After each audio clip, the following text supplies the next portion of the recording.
And I remember as I stepped out of work, I saw two cars reversing and they collided. Then the car that was closest to me was coming straight at me. And I turned to my left to run, but I didn't even get to take one step. The car just slammed into me, slammed me into the brick wall at work, and I'm lying on the bonnet of the car. And then I just remember it was just like this eerie dead silence. There was just not a sound. And then the pain hits me in my right leg. And the feeling that I felt was like my leg had been crushed, and that's all I thought it was.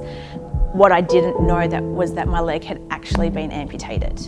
So on that impact, yeah, the car had actually amputated my leg. So when that main artery is severed, you bleed out and die in 4 to 5 minutes. And if it's hot, you bleed out and die in 2 to 3 minutes, and it was 38 degrees that day. There was an off-duty fireman who was having lunch 2 doors away. He tried a tourniquet, it didn't work. So he ended up putting his hand up my thigh and holding that main artery closed for 10 minutes until the ambulance arrived. I was ridiculously lucky that day. It's not until I got home that it hit me that actually I am disabled and I need help. I knew I had to see a psychologist, and my main reason for wanting to see a psychologist was I wanted to be able to talk about my accident without bursting into tears. It was 10 months before my wedding day. To be told then that I wasn't going to be walking down the aisle, that was shattering, and it was just not going to happen. So when I started talking to the professionals about getting a prosthetic leg and that, it seemed like it was going to be impossible for me to walk down the aisle. So that's when I set the goal that I was going to walk, I was going to dance, and I was going to run. Dad did walk me down the aisle and did dance the wedding waltz. And I needed to be able to run to be okay with my disability. And it wasn't until I started the running that I got physically strong,